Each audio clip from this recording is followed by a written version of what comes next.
Paz e graça, queridos irmãos, aqui é o pastor Fernando Galli. Uma boa noite, são 21 horas em ponto. Hoje são 26 de maio de 2021. Eu desejo a todos vocês as minhas saudações em Cristo Jesus. Começando mais um programa do Galli, hoje com um entrevistado que não chegou ainda, diga-se de passagem, estou começando o programa. Vou aguardar um pouquinho para ele, né? Está marcado às 9 horas. E o nosso irmão e pastor Rafael Rocha vai falar sobre pós-tribulacionismo. A gente está aguardando ele entrar aqui no chat, tá? Na nossa entrevista. E é sempre um prazer falarmos sobre temas da Bíblia. O nosso programa, ele aborda várias questões da teologia sistemática, da teologia cristã, né? E hoje nós marcamos com ele para falar a respeito do pós-tribulacionismo. A gente sabe que tem muitas visões diferentes, né, a respeito do que vai acontecer antes da volta de Cristo, né? Então nós temos os pré-tribulacionistas, os que acreditam que a igreja, né, já chegou aqui, tá? O irmão já chegou aqui. Então, alguns acreditam que a igreja ela vai ser arrebatada antes da tribulação, da grande tribulação. E outros acreditam que a igreja vai ser arrebatada no meio da grande tribulação. Esses são os midi-tribulacionistas. E outros, como o pastor convidado de hoje, acreditam que a igreja vai ser arrebatada no finalzinho da grande tribulação. Então, e agora? Quem é que está com a razão? Eu não sei quem é que está com a razão. Não sei, sinceramente, não sei. Hoje, eu quero saber do que o pastor Rafael Rocha vai dizer. Está aqui ele, vamos lá. Seja bem-vindo, pastor Rafael Rocha, tudo bem? Ô, meu amigo, pastor Fernando Galli, mestre, amigo, a todos os internautas, boa noite, graça e paz. É uma alegria muito grande poder participar, né, dessa entrevista com um pastor que eu considero um dos maiores apologetas desse país, né, e eu sou seu fã, sou seu admirador, e eu fico muito feliz pelo convite de participar aí desta maravilhosa entrevista. Eu acredito que nós estaremos aqui sendo uma peça fundamental no que tange essas questões escatológicas. A gente vai tentar esclarecer algumas coisas que a gente considera essencial dentro do ponto de vista pós-tribulacionista. Muito bem, então. O senhor é da onde mesmo? Eu sou, para quem não me conhece, né, sou o pastor Rafael Rocha, sou presidente da Igreja do Evangelho, sou presidente nacional da Igreja do Evangelho Graça e Verdade, cuja sede se localiza na cidade de Bragança, no estado do Pará, né? E também a gente leciona ensinos de cunho teológico também, sou professor na área, e para mim é uma alegria muito grande poder, né, estar aqui participando dessa entrevista. O senhor é pastor há quanto tempo? Eu sou pastor há 17 anos. Eu estou vendo aqui que o senhor tem uma biblioteca bonita aí atrás. O senhor parece que conhece o grego, o hebraico, ou eu estou enganado? A gente nunca sabe de tudo, né, amigo? A gente dá umas rabiscadas no negócio. Aí o professor de grego mesmo, aí eu sei que é a Vossa Excelência, né? É o professor nato. É nada. Eu já dei aula de grego, mas para iniciante, assim. Mas vocês sabem mais do que eu. Vocês sabem mais do que eu. Olha só, então, hoje nós já estamos recebendo aqui a visita de alguns irmãos, Isabela Santana, o Ricardo Bernardo Pereira, né? O pastor Léo Santos, sejam todos bem-vindos. A Fé também está aqui. Então é isso aí. Bom, pastor, e agora o senhor tem que tirar essa dúvida minha. Jesus Cristo não vai voltar, a igreja não vai ser arrebatada antes da grande tribulação? E aquele livro Deixados para Trás, como é que ficou?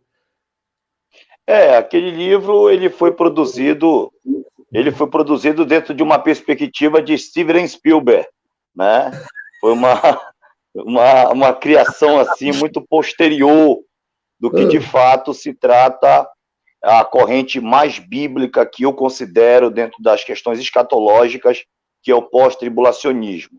Primeiro que a gente não encontra nenhum versículo nos 27 livros do Novo Testamento dizendo que Jesus vem antes do período tribulacional, tá? O que existe são tentativas forçosas de interpretar o sermão profético de Mateus 24, naquele texto que vai do versículo 1 até o 13, que se trata, como eu vi alguns estudiosos da linha do pré-tribulacionismo dispensacionalista, que considera o período de princípio das dores o período pré-tribulacional, e que no fim desse período pré-tribulacional, ou seja, no fim do princípio das dores, né, Jesus arrebata a sua igreja, que é o que está lá em Mateus 24:13, que eu já tive o privilégio de debater com as mais altas autarquias da língua grega, e eles descrevem que aquele que perseverar até o fim será salvo, sotezontai, será salvo. Então eles pegam o termo sotezontai para descrever que aquela salvação é a salvação final e definitiva do período, né, do princípio das dores, que é considerada, né, como o período pré-tribulacional. Na verdade, eles se esqueceram de uma coisa interessante, que aquele que perseverar até o fim, a palavra fim, telos lá, tem a ver com a pergunta que os discípulos fizeram. Qual sinal nos dará para a tua vinda, né? São 3 perguntas. Qual será o sinal para se cumprir estas coisas, o sinal da tua vinda e do fim do mundo, ou, né, do fim dos séculos? Então, de lá o fim é o fim dos séculos, né? Fim do mundo, que a gente sabe que obviamente, quando Jesus voltar, né? Então, é complicado eles pegarem e tentarem inferir. O pré-tribulacionismo, para mim, trabalha com inferências bíblicas. Eles não podem provar que, de fato, o texto está se tratando ali de um período pré-tribulacional. Então, Mateus 24:29, pastor Fernando Galli, descreve muito bem que Jesus vem após a grande tribulação, após a tribulação daqueles dias, né? E uma coisa interessante que em Marcos 13:24, diz que após a tribulação aquela, o pronome demonstrativo no grego já dá a entender no sermão profético de Marcos 13:24 de que tribulação estava se referindo, porque eles nos condenam e de fazermos a separação. A gente diz que, olha, vocês não sabem separar, que grande tribulação é uma coisa e tribulação é outra. Só que a grande tribulação que Jesus fala em Mateus 24:21, que é a tribulação qual nunca houve desde o começo do mundo e nunca haverá depois. Peraí, se é uma tribulação que vai ter proporções mundiais, como é que eles só aplicam a grande tribulação ao povo judeu? Porque a tribulação será de nível mundial. A grande tribulação atingirá a igreja, que é o que nós acreditamos na corrente pós-tribulacionista, igreja essa formada de todos os povos, tribos, línguas e nações, e dentre esses povos formado pelo povo e pela etnia judeu, tá? Eles ficam dizendo o seguinte, mas o Daniel capítulo 12 fala das 70 semanas de Daniel, aplicado ao povo judeu. Só que, peraí, a igreja era formada por judeus. A igreja era formada por judeus. Isso aqui que é o problema. A igreja nascente do primeiro século era formada por judeus. Então, inclusive o sermão profético de Lucas 21 descreve que ele coloca lá uma grande tribulação. Olha como é interessante. Ele chega a colocar que a tribulação para o povo judeu dos seus dias era aquele período onde o templo de Jerusalém seria destruído pelo general Tito, filho do imperador Vespasiano, e que para aquele momento histórico, é interessante isso, né? Aquele momento histórico que estava acontecendo para o povo judeu, que era formado por cristãos também, grande parte dos cristãos ainda habitava em Jerusalém, foram atingidos pelo que aconteceu. Claro que outras partes foram dispersos na perseguição de Estevão, né, por todas as partes do mundo, para a propagação do evangelho até em todas as partes do mundo, isso é fato. Mas grande parte dos judeus cristãos que estavam, os judeus messiânicos, que estavam em Jerusalém no período da destruição, acabaram passando por aquilo que, né, o Dr. Lucas escreveu como uma tribulação, um momento de dificuldade, de carinho. A palavra grega lá não é tlipsin, Não é uma questão de tribulação, mas é algo de, né? Pode, né, se você quer falar, pode falar. Eu quero fazer umas perguntas aqui. Sim, fique à vontade. Porque eu quero. Tem um monte de perguntas para fazer para o senhor. Eu sou amilenista. Pois não. Tá? Eu não sei se o senhor é amilenista também. Eu sou pós-tribulacionista, pré-milenista histórico. Ok. Então tá bom.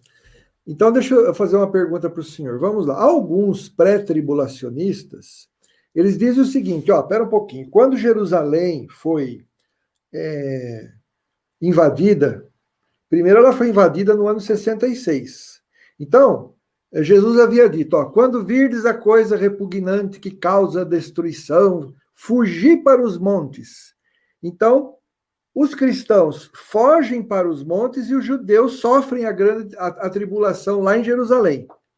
Isso não seria um modelo profético de que a igreja seria arrebatada e os judeus ficariam aqui enquanto isso? Porque a história mostra, conforme o historiador Joséfo diz, que quando no ano 66, acho que foi o general Tito, né, ou Céstio Galo, às vezes eu inverto, tem um parente meu lá, o Céstio Galo, ele invadiu Jerusalém no ano 66, quer dizer, ele não invadiu, ele cercou Jerusalém e, sem explicar por quê, ele retirou o cerco. Mas antes de ser retirado o cerco, os cristãos, eles raciocinaram, eles lembraram do que Jesus havia dito. Quando vires a coisa repugnante, fugir para os montes. Então, eles, se eu não me engano, eles fugiram para o Monte Pela, conforme diz o historiador Joséfo. Então, a igreja foi tirada de Jerusalém, porque eles lembraram das palavras de Jesus, então eles não passaram pela tribulação que estava naqueles dias acontecendo com Jerusalém. Isso não é um modelo profético de que a igreja também não vai passar pela grande tribulação? Bom, primeiro que é complicado. Está tentando fazer um resgate histórico do que possivelmente possa ter acontecido com os cristãos do primeiro século para fazer com que essas descrições históricas sirvam de aplicabilidade profética para a igreja, né, do arrebatamento, né, que eu acredito no arrebatamento somente após a grande tribulação, é uma tentativa forçosa, tá, de querer fazer com que descrições e relatos históricos que, obviamente, não foram descritos pelo Cristo, na perspectiva de que se tratasse de uma fuga de cristãos, né? Se tratasse de fuga de cristãos, mas que se tratava de fugas de fatos, não de um arrebatamento, né? Não de um arrebatamento, não é uma fuga do arrebatamento.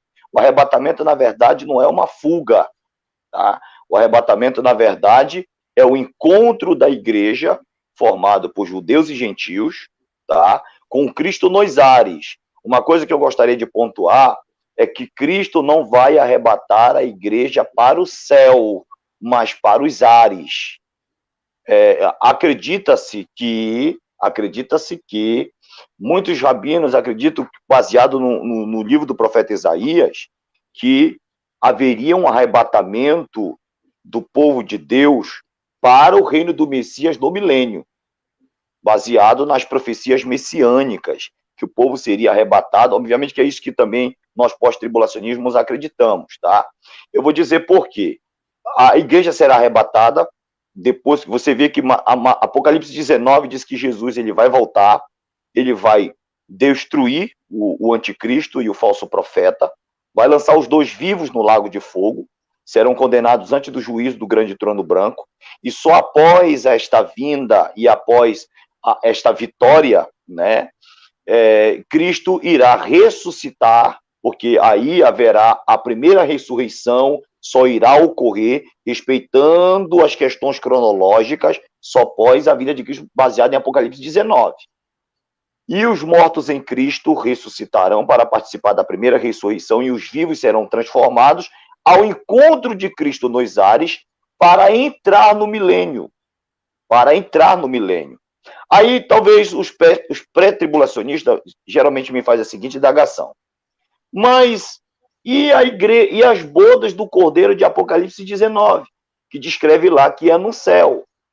Eu debatendo com um professor, né, de grego, eu provei para ele que o verbo auristo indicativo estava no ingressivo ou no incoativo, dizendo que a noiva de Cristo que está lá, ela não estava ataviada no passado, não era dando uma ideia de um verbo auristo passado, mas um verbo incoativo ingressivo dando ideia que ela passaria a se ataviar.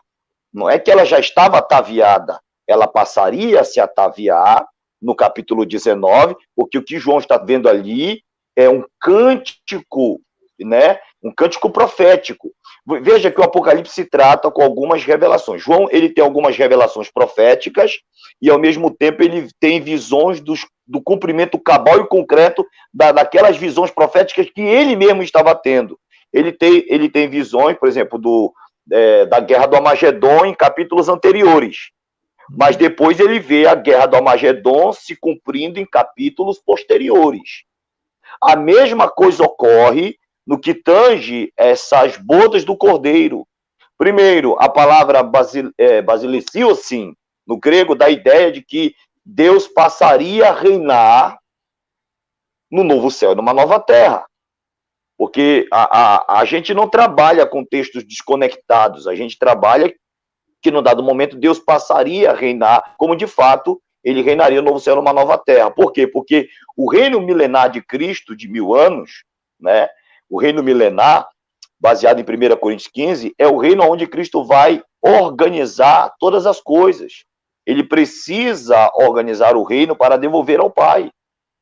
E aí, o que acontece? O Pai passará a reinar, e a Jerusalém, que desce do céu, veja bem, que ela desce do céu ataviada como uma noiva. Ali vai se cumprir as bodas. As bodas do Cordeiro não se cumprem em Apocalipse 19, mas em Apocalipse 21, 2. Porque as bodas do Cordeiro serão no novo céu e numa nova terra. Porque uma coisa interessante, pastor Fernando Galli, é que essa teologia, para mim, é inaceitável, que é a teologia do ping-pong. É a teologia da gangorra, a teologia do bate, desce, sobe, bate, desce, sobe. Vou lhe dar um exemplo. O pré-tribulacionista diz que aquele que morre em Cristo vai para o céu. Depois ele que está com a alma salva no céu, vai descer para receber um corpo glorificado, para depois voltar para o céu de novo. Depois que ele fica por lá, no período, obviamente, de 7 anos, né? Porque são os 7 anos de boda, aí ele volta de novo. Meu amigo, isso é insultar a inteligência humana. Está no céu, morto, depois volta a vir receber um corpo, depois pega esse corpo arrebatado, volta para o céu, desce para a terra depois, para entrar no milênio. Que é isso? Pelo amor de Deus, isso não tem amparo bíblico. Isso é tentativas forçosas, que é complicado, amigo, é complicado. Eles não gostam de serem taxados, né, de um termo que eles consideram pejorativo para eles, porque para mim é muito mais do que uma inferência. É muito mais do que uma inferência de dizer o que o texto bíblico não diz. Primeiro, não existe uma vinda de Jesus secreta, invisível. As vindas de Jesus são visíveis. Não existe um texto amparando o arrebatamento secreto. Então, eles trabalham com inferências sem ter a evidência. Daniel B. Wallace fala muito bem sobre isso, sobre a questão da evidência-inferência.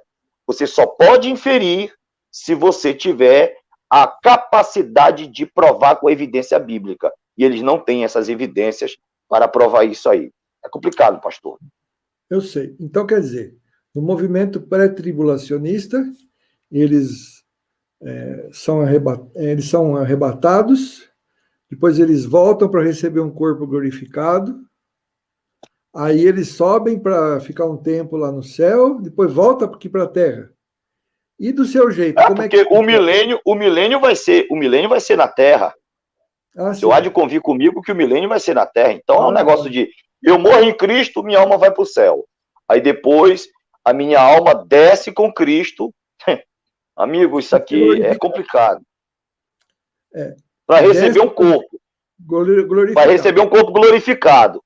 Esse corpo glorificado volta para o céu e fica por lá só 7 aninhos. Fica por lá 7 aninhos, né, nas bodas tão limitadas de apenas 7 anos. aí depois volta para depois entrar no milênio e tudo. É complicado, é complicado. Primeiro, não existe um texto bíblico, não existe. Se tiver porventura, depois vai ter os amados pré-tribulacionistas no chat, fazendo comentário. Amigos do chat, internautas que estão participando aí da entrevista do pastor Fernando Galli, coloque aí, por favor, um texto, Jesus voltando com a igreja na sua segunda vinda. Porque se a igreja é arrebatada secretamente na primeira fase da segunda vinda, então Jesus vai ter que voltar com a igreja na segunda fase da segunda vinda. Se você Então, não tiver esse texto... Como que o senhor acredita que vai acontecer, então? Se os pré-tribulacionistas acreditam assim e o senhor não concorda, o senhor acredita que vai ser de que jeito, então? A gente vai estar aqui, aí Jesus nos arrebata para os ares. A gente vai ficar no ar como assim?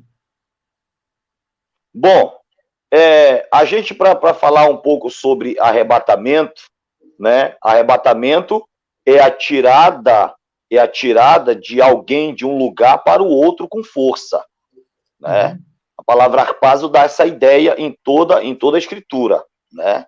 Essa ideia de arrancar com força, beleza? Então, não é uma ideia, por exemplo, a gente vai ver que Filipe foi arrebatado, muitos outros homens foram arrebatados de um lugar para o outro com uma velocidade espantosa e confusa. É por isso que 1 Coríntios 15:51 diz que o arrebatamento será no abrir e no piscar de olhos. Será um arrebatamento com muita rapidez, com muita força. Isso vai acontecer segundo a eficácia do poder do próprio Cristo, né? De poder fazer com que... Eu quero entender o seguinte. Por exemplo, o senhor acredita, então, que Jesus ele vem, arrebata a igreja, aí a gente fica nos ares... aí, o que acontece enquanto a gente está sendo arrebatado? O que vai acontecer aqui? Nos ares? Não. Quando a igreja for arrebatada, vai ficar gente aqui, não vai? Olha, a igreja vai ser arrebatada na segunda vinda de Cristo. Certo. Tá? Vai ser arrebatada na segunda vinda de Cristo. Após Cristo ter vencido o anticristo e o falso profeta, que está lá em Apocalipse, capítulo 19, tá?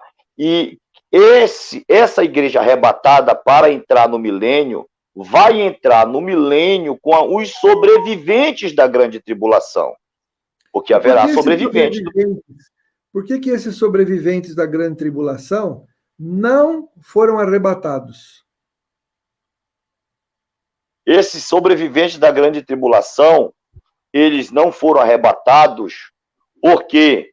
Porque o que é que acontece? Mateus 24:29, eu vou ler um texto aqui para a gente entender melhor como é que vai ser esse processo. Tá? É interessante só... Não, beleza, tudo bem.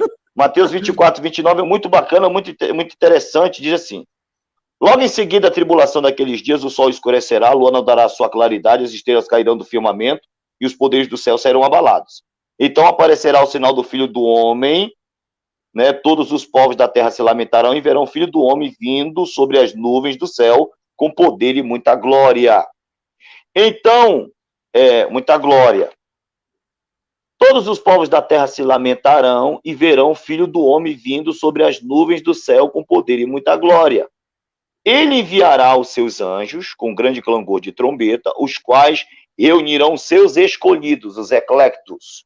Das 26 ocorrências que aparecem da palavra eclectos no grego, 6 são aplicadas a Cristo e 20 à igreja. 20 à igreja. Então, a igreja será reunida com Cristo, né? Obviamente, esse processo sobre a ordem e o comando do Cristo, seus escolhidos 4 ventos de uma outra extremidade dos céus. Ou seja, serão reunidos com Cristo para entrar com ele no milênio. Estes são, obviamente, uma coisa interessante, que quem são os sobreviventes também, tá?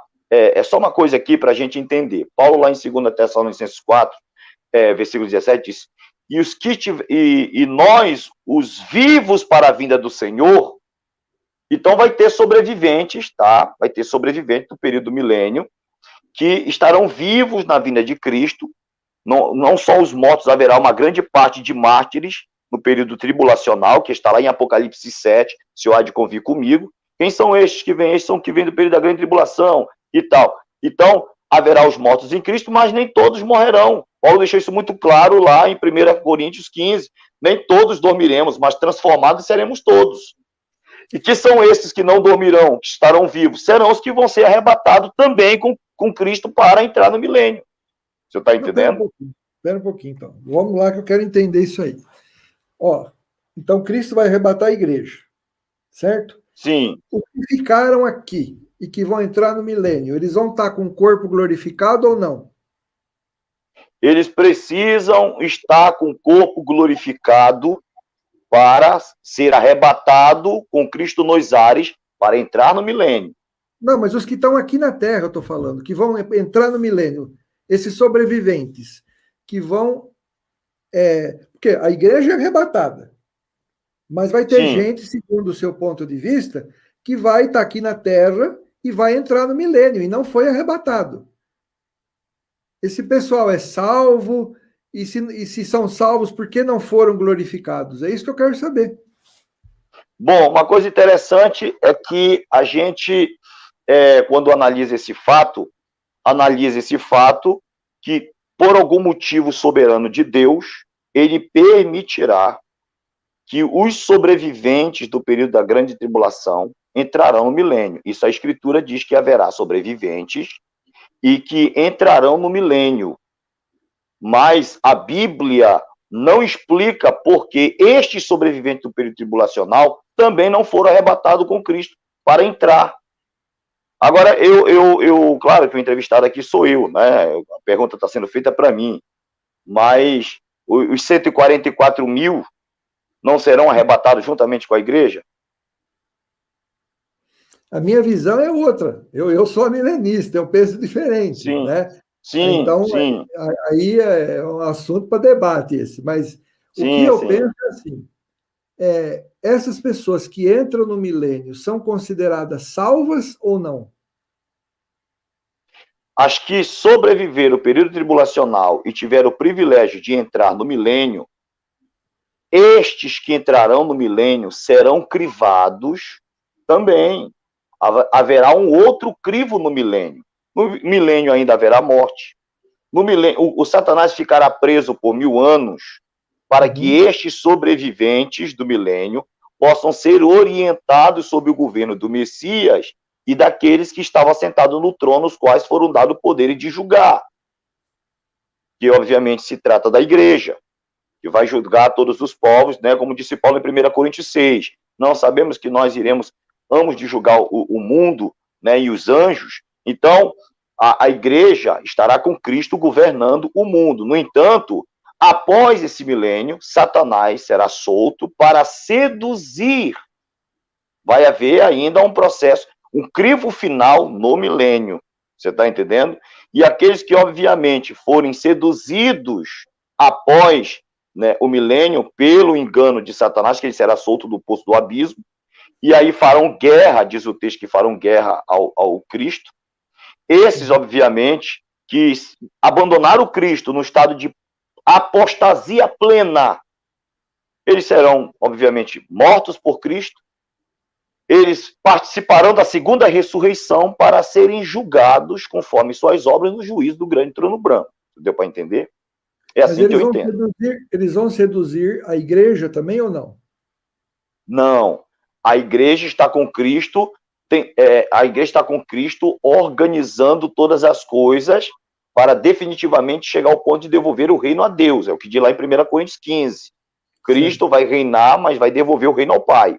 Então, o que é que nós acreditamos? Que estes sobreviventes do período tribulacional que estarão entrando no milênio ainda passarão por um crivo definitivo. Se de fato vão que... Deu para entender? Mas qual é o crivo definitivo? O crivo definitivo é o que está aqui em Apocalipse capítulo 20. Após Satanás ser solto, né? Após Satanás ser solto, vai haver... ele vai tentar seduzir todas as nações. Todas as nações. Está aqui, Apocalipse capítulo 20, vou ler aqui o texto, né? Apocalipse capítulo 20... Satanás é solto e derrotado. Capítulo 20, versículo 7. Quando, porém, se completarem os 1000 anos, Satanás será solto de sua prisão. Sairá e seduzirá as nações que há nos 4 cantos da terra, Gog e Magog, a fim de reuni-las para a peleja. O número dessas é como a areia do mar, marcharão então pela superfície da terra e sitiarão o acampamento dos santos, E quem são esses santos? São os santos que, obviamente, também sobreviveram o período tribulacional e entraram no milênio. Tá? Tentar sitiar o acampamento dos santos e a cidade querida.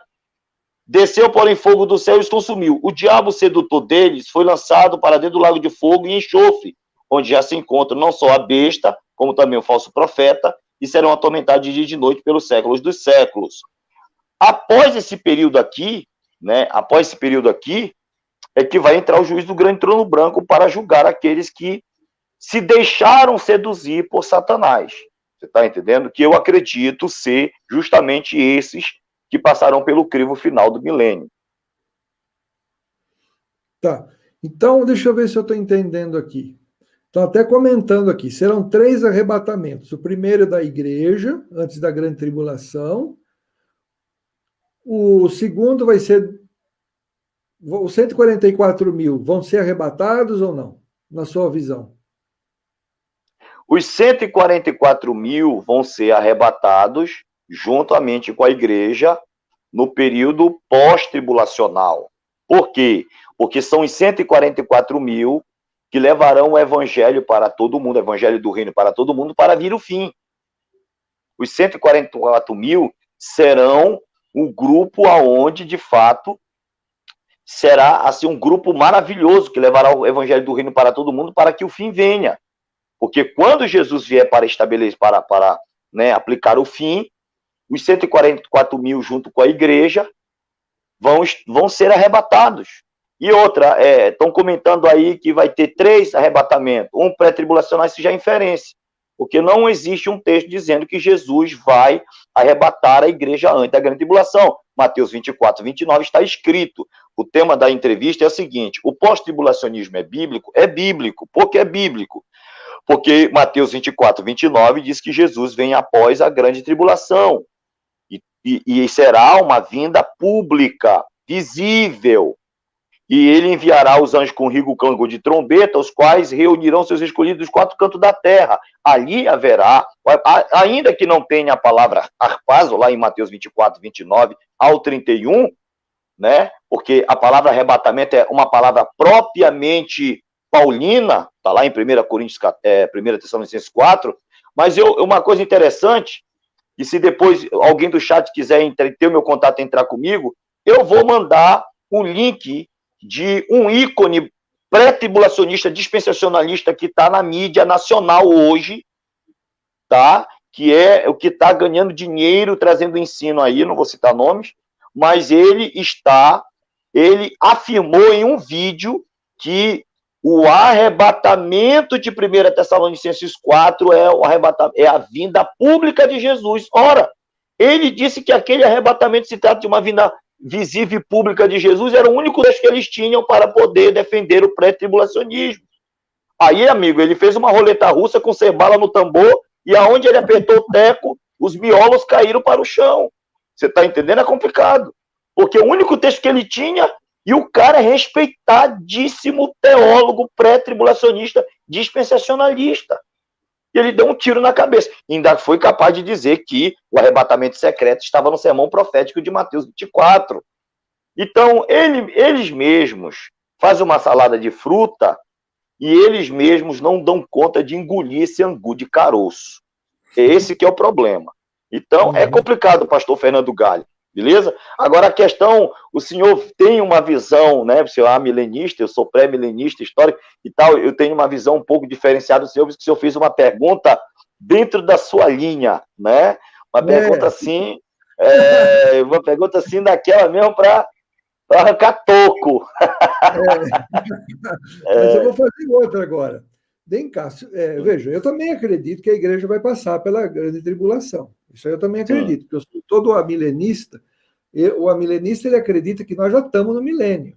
tá? E que o diabo está Sim, amarrado sim. no sentido de estar limitado, certo? Então a igreja, para mim, vai passar pela grande tribulação, mas eu vou fazer de conta que eu sou pré-tribulacionista agora, certo? Sim, sim. Só para espizinhar o senhor. Para apimentar o negócio.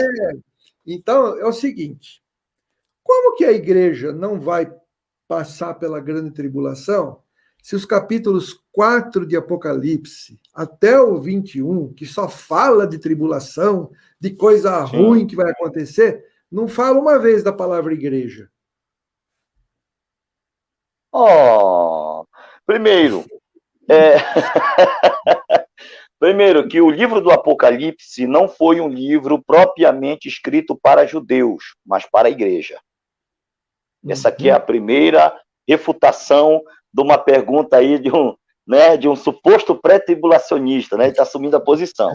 Tá? É complicado porque aqui os 22 capítulos de Apocalipse foram escritos para serem entregues à igreja de todas as épocas, de todas as eras. Eu sou um pós-tribulacionista de uma linha futurista. Tá? Depois eu poderia falar sobre os 4 pós-tribulacionismos, né? O pós-tribulacionismo clássico, o pós-tribulacionismo semiclássico, o pós-tribulacionismo futurista, que é o meu caso, e o pós-tribulacionista dispensacionalista, que não é a minha linha.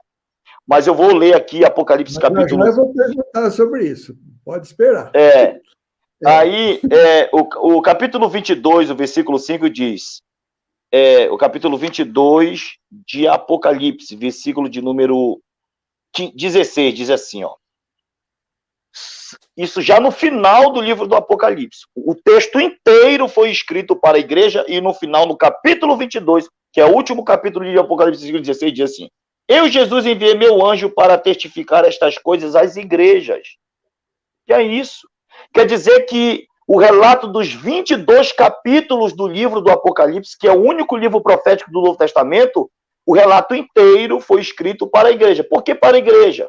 Porque a igreja recebeu do Cristo a revelação do fim de todas as coisas, que nem mesmo Israel tinha tido a visão mais completa do todo, porque o livro do Apocalipse é a continuidade da revelação progressiva do livro de Daniel. Você vê que o Apocalipse vai descrever algumas coisas que Daniel não diz. Então, os judeus tiveram um Apocalipse do Antigo Testamento, mas uma revelação parcial. Chega a João agora e entrega para a igreja do Deus vivo a revelação total do fim de todas as coisas. Embora o livro do Apocalipse registre relatos do que acontecerá com o povo judeu no período tribulacional, mas é a igreja que recebe essa revelação e a igreja entrega para que os líderes possam preparar a igreja para a tribulação que há de vir. Porque a igreja também, eu posso provar na patrística, baseado no 2º século, que era dessa forma que os líderes da igreja estimulavam outros líderes a instruir a igreja a se preparar, né, para a vinda da besta de Apocalipse 13, que é o anticristo, né, e se preparar para essa grande tribulação que haveria de vir. Então, o pós-tribulacionismo, eu sou pós-tribulacionista pré-milenista histórico porque eu comungo da ideia dos pais da igreja. Os pais da igreja, então eu posso dar aqui inúmeros textos aqui, de citações de Justinho Mártir contra as heresias, né, de Justinho de Roma e tantas outras autarquias da patrística que dão essas descrições que era dessa forma com que eles entendiam que a igreja passaria pela grande tribulação. Agora eu vou perguntar para o senhor o seguinte. Então vamos lá. Na sua opinião, né, a igreja, juntamente com 144 mil judeus literais, vão estar aqui durante o milênio, em corpos glorificados, convivendo com pessoas em corpos não glorificados. Isso não é esquisito? Dentro do ponto de vista da lógica humana, porque a gente, às vezes, entra nas questões de lógica, mas a gente vai ver todos os fenômenos que vão ocorrer, né, nessas questões escatológicas, são fenômenos que transcendem a razão e a lógica. O arrebatamento é uma delas, né? O arrebatamento já é um ato sobrenatural de Deus. Então vai ter muita coisa envolvendo a sobrenaturalidade que a própria Escritura aponta. Por exemplo, a transformação de um corpo como esse nosso agora em um corpo glorificado, que é tipo assim, o corpo de qual é o arquétipo de corpo glorificado que nós temos? Eu vou só pegar isso aqui para ilustrar. O Cristo. Cristo, ao mesmo tempo que alguém poderia tocar, né, na ferida das mãos, né, nos cravos, era o mesmo corpo que atravessava paredes. Quer dizer, era um corpo que comia pão, né, peixe, favo de mel, e ao mesmo tempo que atravessava paredes. Então não existe lógica nisso. Não vai existir lógica nessas questões, apesar de ser corpos glorificados, mas são corpos que estarão vivendo com aqueles que estarão no milênio. É muito lindo esse processo todo, porque a gente vê que são corpos que a gente vai, mesmo sendo glorificados, nós vamos estar ali de uma certa forma tendo contato tangível com esses corpos, né? Ou, perdão, nós não. Eu acredito que nós estaremos com o corpo glorificado. Estarão, né, tendo esse contato conosco aqueles que estarão no milênio, né? Como os apóstolos, veja bem, como os apóstolos estavam. Jesus não se apresentou no cenáculo onde estavam todos os apóstolos reunidos com o corpo humano, e Cristo com o corpo glorificado estava entre eles. Essa é a relação da igreja. Mas a diferença é que os apóstolos não estavam no estado de salvo já. A questão é que, do jeito que vocês interpretam, a igreja vai estar aqui na terra em corpo glorificado, a igreja aí já foi salva, já foi glorificada, entendeu? E aí ela vai ter que conviver. É estranho, veja, Jesus é Jesus, claro, ele não estava salvo e nem não salvo, ele é a salvação, ele estava em corpo glorificado, óbvio, né? A gente sabe disso, convivendo por alguns instantes ali, alguns dias com os discípulos, não em corpos glorificados, mas a questão é que a igreja toda vai estar glorificada, os 144 mil vão estar glorificados. Agora eu te pergunto, né? Esse pessoal que passa com vida a grande tribulação, a grande tribulação e entra no milênio em não corpos glorificados, eles vão morrer? Onde que a Bíblia ensina isso? Que vai ter morte no milênio? Está escrito lá no livro do profeta Isaías, né? E o jovem, está escrito no livro do profeta Isaías, que o jovem morrerá de 100 anos. Está escrito, tem toda uma narratividade, né, do fator milenar, porque você sabe que o profeta Isaías é um profeta messiânico, e ele descreve com propriedade e precisão toda a realidade do reino milenar, porque Isaías justamente está descrevendo profeticamente o reinado do Messias na terra, no mundo. Então, esse aqui é o primeiro ponto. Segundo ponto, o senhor é muito inteligente. Essa entrevista para mim é maravilhosa. O senhor quer me dar um nó. Ele quer me dar um nó. Eu gostei. Isso é perspicaz. Isso é muito perspicaz. Isso é cabeça de apologeta, né? Muito perspicaz.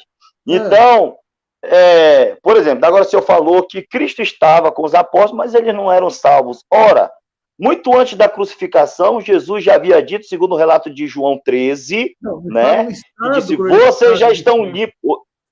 Eles não estavam no corpo glorificado, isso que eu quis dizer. Não, mas veja bem.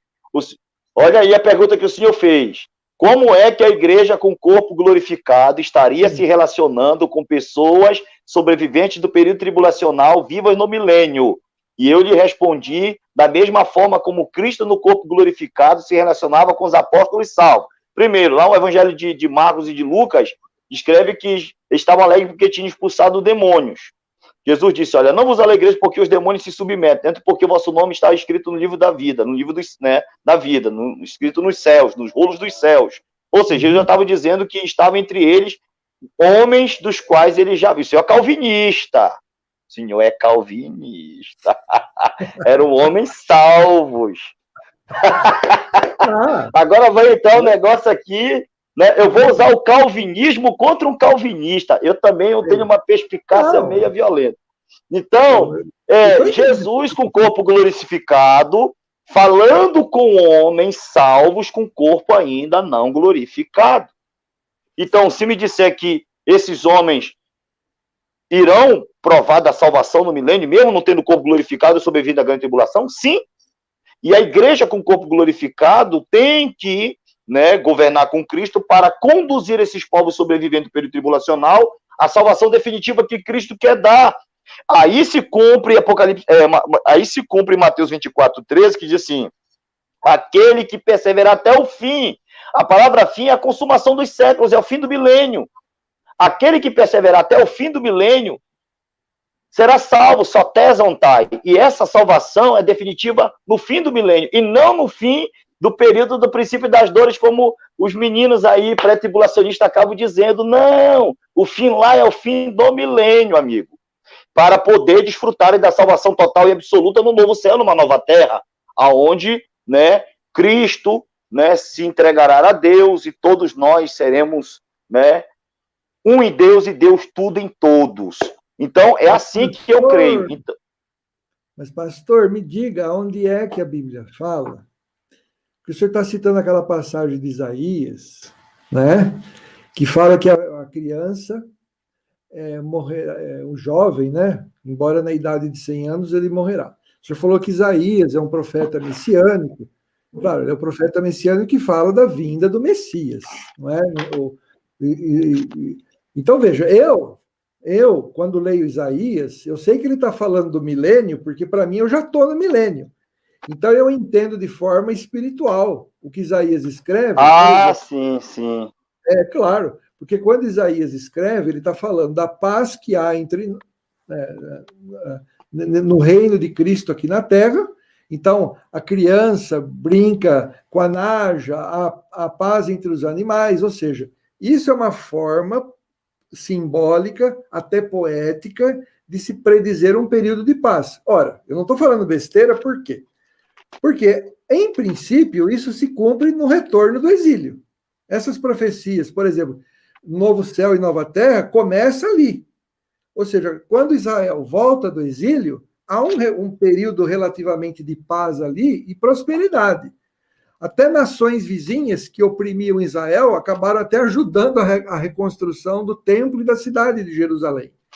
Então, os próprios pré-milenistas e pós-tribulacionistas que interpretam Isaías, eles falam, olha, a princípio, essas profecias do jovem morrer à idade de 100 anos, e de haver paz entre os animais, e a criança brincar com a naja, com a cobra, eram formas de se dizer que haveria prosperidade de vida e paz, né, durante aquele retorno no exílio. Então, um cumprimento primário lá naqueles dias é um cumprimento dessa forma espiritual, não é? Então, da mesma forma, nós, amilenistas, entendemos que nesse milênio que nós já estamos, há paz entre nós, né? Uma relativa paz, tá? A frase, por exemplo, um jovem morrer na idade de 100 anos, era um jeito antigo em hebraico de se falar, é prosperidade de vida, não é uma coisa literal. Então, quando a gente vai estudar a língua hebraica, essas expressões da época, a criança morrer como jovem, de 100 anos, era uma forma de dizer que as pessoas iam viver muito, mas iam morrer, entendeu? Então, nós entendemos isso como símbolos de prosperidade espiritual no milênio, no período que nós já estamos. Esse é o meu ponto de vista. Agora, daí, o que eu acho estranho não é o fato de Jesus, em corpo glorificado, conviver com a igreja não glorificada. Não é isso que eu acho estranho. O que eu acho estranho é que a Bíblia promete que não haverá mais morte, nem pranto, nem clamor e nem dor, e a Bíblia dá a entender que isso é após a salvação. Agora, a igreja vai ser salva, glorificada, e vai vir aqui na Terra ainda conviver com morte, com gente rejeitando a Cristo, e que no final ainda, veja, as pessoas vendo Cristo reinar em Jerusalém, né? A igreja glorificada, uma coisa fantástica, né? Milhões de pessoas em corpos glorificados, ainda vai ter gente que vai ousar a se rebelar contra Cristo. Então, eu, na minha visão, eu gosto mais. Por quê? Porque eu estou no milênio, a era em que nós estamos governando aqui na Terra no lugar de Cristo. Nós somos embaixadores de Cristo. Nós somos nação santa, sacerdócio real, ou seja, de reis, né? Nós estamos reinando aqui na Terra, sobre a Terra, epitesges no grego, né? Sobre a Terra. Quando acaba esse período da igreja, o diabo é solto, o anticristo intensifica o seu domínio sobre a Terra, né? Então, aí Cristo vem, traz o Armagedon, resolve a parada e é vida eterna para sempre, livre do pranto, da morte, do choro. Agora, nessa visão de vocês pós-tribulacionistas e pré-tribulacionistas, o negócio fica ainda depois da igreja salva, né? Ainda ela vai conviver 1000 anos de morte, vai ter animal aí de estimação que vai morrer. A gente vai ficar triste no milênio. Eu vou ter uma vaquinha de estimação, ela vai morrer. Como é que é isso, pastor? Bom, o texto de Isaías, a Bíblia não contradiz Bíblia. Bíblia confirma Bíblia, e Bíblia tem autoridade sobre Bíblia. Eu vejo que o relato de Isaías está profundamente coadunado com o relato do milênio de Apocalipse 20, do versículo 7 até o versículo de número 10. Isaías disse que o jovem morrerá de 100 anos, que haverá morte no milênio, e tanto é que haverá morte no milênio, que quando se completarem os 1000 anos, Satanás será solto. E obviamente, após esse milênio, haverá uma guerra final e definitiva para que Satanás seja condenado. Tá? Haverá morte, porque pessoas estarão se unindo de forma, sob uma influência satânica e diabólica, contra Cristo e contra o seu governo no milênio. E 1 Coríntios 15 diz que importa que Cristo tenha, depois de ter destruído toda a potestade, todo o poder, todo o principado, então a salvação definitiva virá. E a salvação definitiva é só no novo céu, numa nova terra. E isso só vai acontecer após o milênio. Uma coisa é uma coisa, outra coisa é outra coisa. Disse o grande filósofo Tim Maia. Viu, Tim Maia? Então, veja bem, é no novo céu e numa nova terra, e não no milênio, que não haverá mais morte. No milênio vai haver morte. No novo céu, numa nova terra, não. Veja bem, Apocalipse capítulo 21, versículo de número 3 e 4, diz assim, eu amo a palavra de Deus até os meus ossos estremecerem. Diz assim, então ouvi grande voz vinda do trono, dizendo, eis o tabernáculo de Deus com os homens, Deus habitará com eles, e eles serão povos de Deus, e Deus mesmo estará com eles. Ele enxugará dos olhos toda lágrima, e a morte já não existirá. Já não haverá luto, nem pranto, nem dor, porque as primeiras coisas se passaram. E esse relato de Apocalipse, capítulo 21, versículo 4, de onde não haverá morte, é no novo céu e numa nova terra. Porque Isaías diz que haverá morte no milênio. E Apocalipse 20, do versículo 7 em diante, diz que haverá morte no milênio. Só que após o milênio, não. Após a destruição total de Satanás, não vai haver mais morte, porque aí vai... Deus disse, viu o novo céu e uma nova terra, porque o primeiro céu e a primeira terra já se passaram. É aqui que vai entrar o reino eterno de Deus. Jesus vai devolver o reino para o Pai e vai reinar eternamente. E nesse reino, aonde estará a igreja, formada de todos os povos, tribos, línguas e nações, vai estar aí o povo judeu, que eu também acredito que, como disse Paulo em Efésios 2, a partir do versículo 11, olha o que Paulo diz, que dos dois povos em Cristo, Deus fez um povo. Eu não acredito na teologia da substituição, que a igreja é o Israel espiritual de Deus, que ela é substituta de Deus. Não. A igreja é formada por povos gentílicos e por judeus. E por povos gentílicos e por judeus. Tá? Mas Deus, ele vai, né, dos dois povos, no tempo final, obviamente aqui, do novo céu e de uma nova terra, fazerem um só povo, para que ele tenha o governo total, né, em todo o mundo, o governo absoluto, soberano de Deus, né? Então, é nisso que nós acreditamos de forma racional, lógica e sistemática. Deixa eu falar um pouquinho com o pessoal que está nos assistindo aqui. Se você quer fazer um curso de apologética, que já está completo, com as 30 aulas, 45 horas de vídeo, e quiser ser meu aluno do curso de apologética, então você vai assistir essa propaganda aqui, para nós fazermos um break. Eu vou tomar uma aguinha aqui, porque eu vou fazer umas duas últimas perguntas para nós terminarmos a nossa entrevista de hoje. Eu vou rodar a propaganda aqui do nosso curso de apologética, tá certo? Aliás, irmão, se você quiser abençoar a gente enquanto isso, né, você pode fazer um super chat. Nosso ministério é mantido por ofertas, e esse mês nós estamos com dificuldade para pagar a nossa internet, tá certo? Se você puder nos ajudar, você faz um Pix para a gente, tá bom? Já já eu volto a falar sobre isso. Vamos assistir, então, a propaganda do nosso curso de apologética. Você que deseja conhecer mais sobre as doutrinas da Palavra de Deus e deseja compartilhar sua fé com adeptos de seitas, há uma grande ajuda para você. O curso de apologética online do pastor Fernando Galli, ministrado num site em área restrita apenas para alunos, tem ajudado muitos irmãos no campo teológico, apologético e evangelístico, com 30 videoaulas com 45 horas ao todo e com 800 páginas em apostilas em PDF sobre seitas e doutrina bíblica. Você aprenderá a dar as respostas bíblicas visando a conversão dos sectários. Para maiores informações, entre em contato com o WhatsApp do pastor Fernando Galli, 016 99637 1225. Matricule-se já. Muito bem, estamos de volta com o programa do Galli, entrevistando aqui o pastor Rafael Rocha, que ele é um bom pós-tribulacionista. Já percebi que ele manja mesmo da defesa que ele, né, da fé que ele acredita.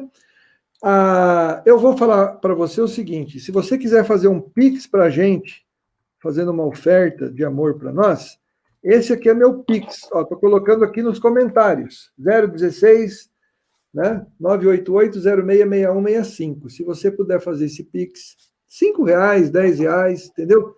Para nos ajudar. Está faltando uns R$80 para a gente inteirar para pagar a nossa internet esse mês, que está atrasado, infelizmente. A gente vive das ofertas dos irmãos, entendeu? E eu peço que você possa nos ajudar. Ore por isso, tá bom? E se você quiser adquirir o curso de apologética por R$100, você vai ter 45 horas de vídeo. Você vai ver como é que se compara, por exemplo, né, a teologia sistemática cristã com a teologia das seitas, por ordem de assunto. É um curso inédito no Brasil, tá certo? Já está todo completo, com as 30 aulas gravadas. É só você, então, falar comigo. Bom, deixa eu te perguntar uma coisa agora, então, pastor.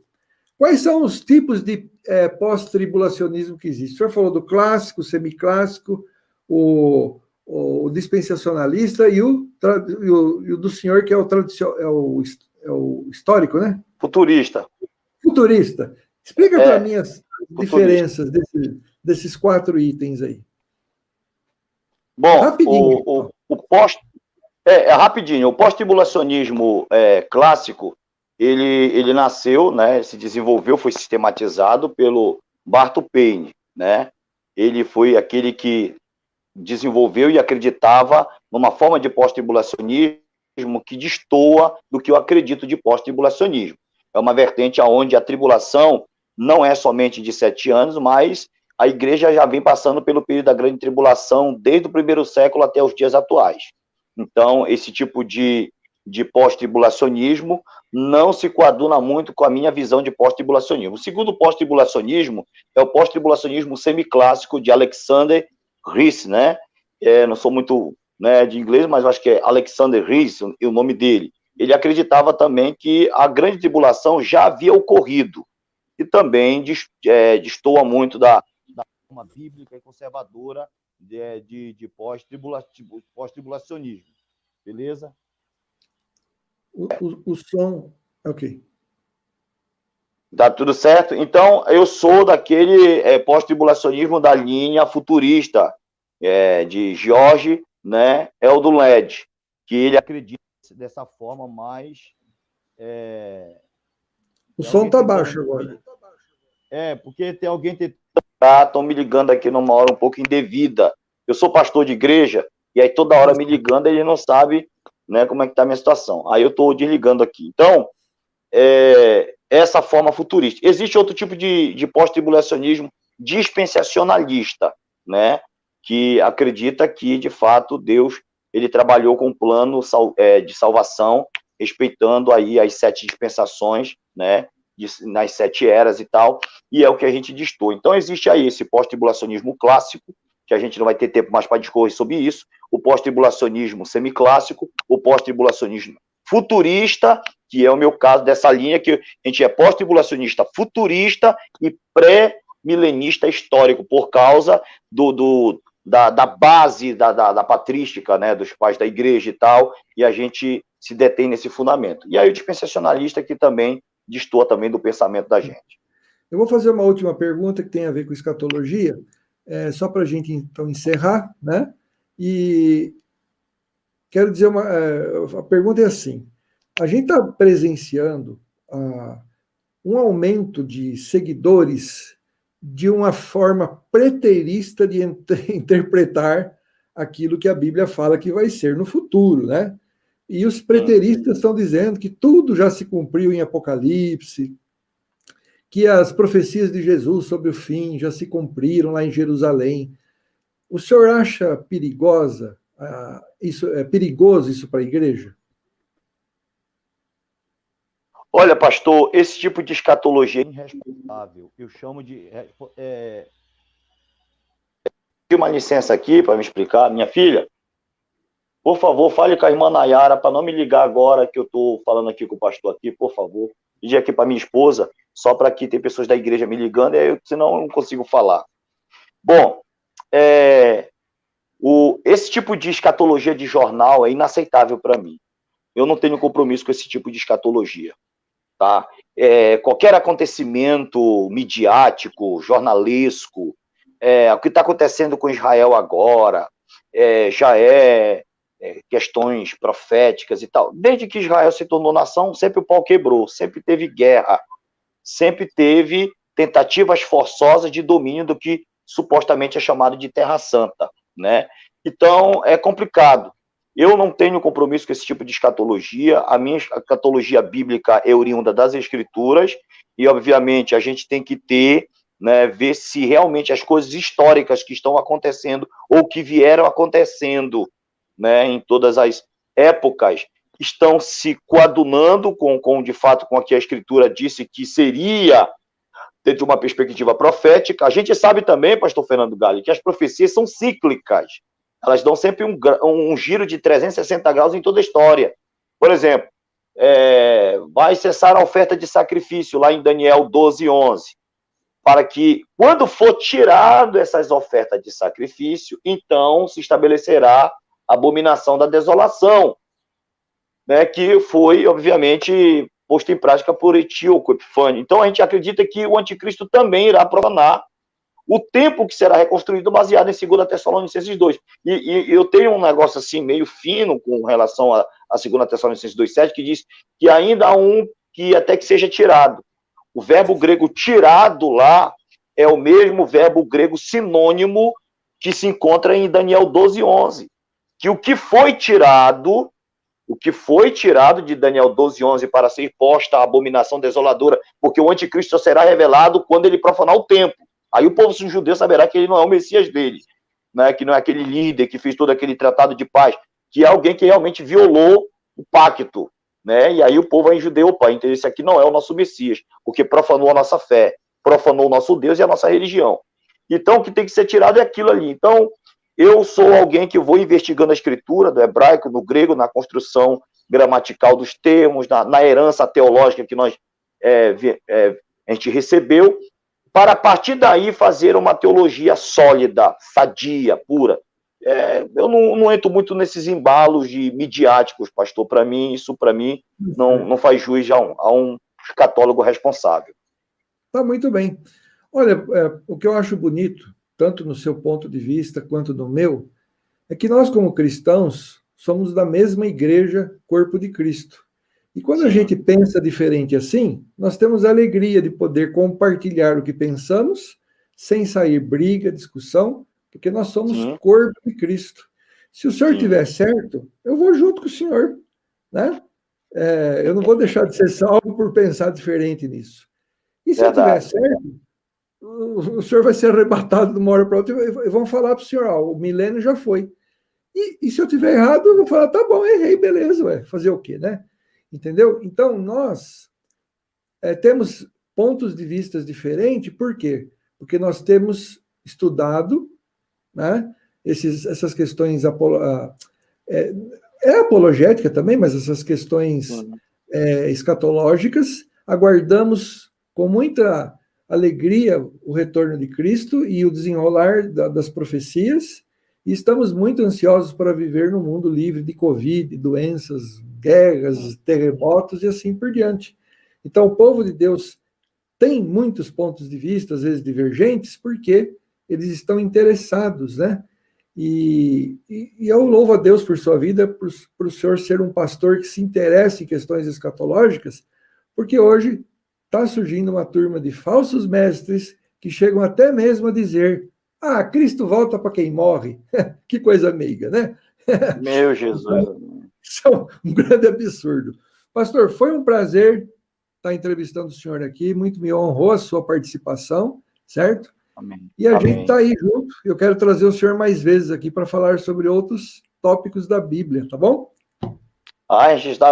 Com certeza estarei voltando, né, a seu convite. Eu quero dizer que é uma honra, né? O senhor é um teólogo de nível nacional.